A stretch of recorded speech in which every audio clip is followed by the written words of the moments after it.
એક મોટા જંગલમાં બીલુ નામનું બીકણ નાનકડું સસલું રહેતું હતું. એક દિવસ બપોરના સમયે તે આંબાના ઝાડની નીચે નસકોરો બોલાવતું સૂતું હતું.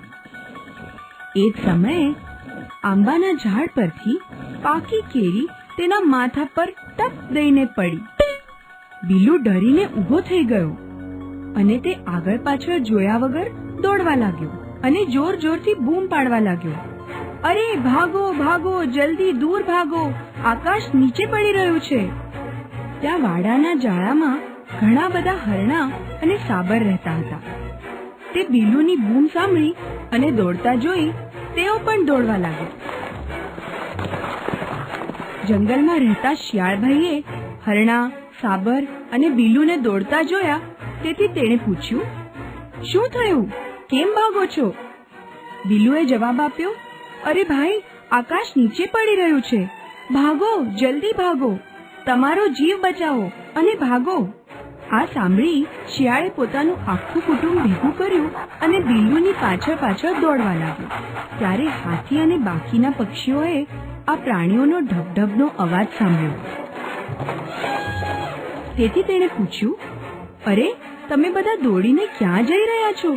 શું થયું?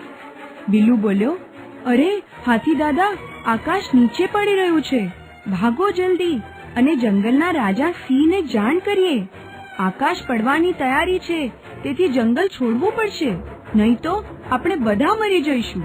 આ સાંભળી હાથી અને બધા જ પ્રાણી પક્ષી બીલુ સાથે દોડવા લાગ્યા અને રાજા પાસે ગયા. સિંહ બોલ્યો, અરે, આ સમયે તમે બધા શું કામ આવ્યા છો?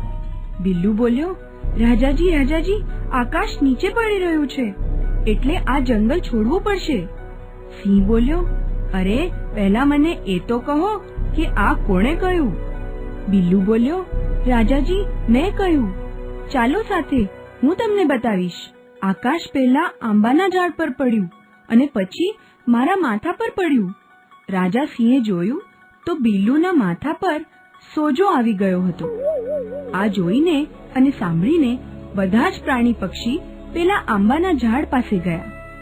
વનરાજાએ જોયું તો કેરી નીચે પડી હતી.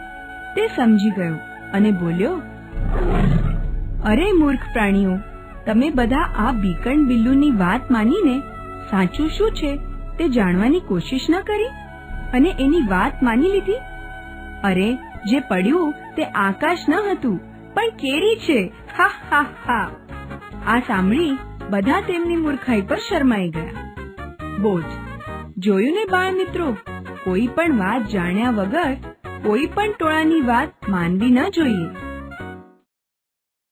આપણી ચેનલને લાઈક કરો એન્ડ સબસ્ક્રાઇબ કરો. ચેનલને લાવો છે તો કહો. Thank you.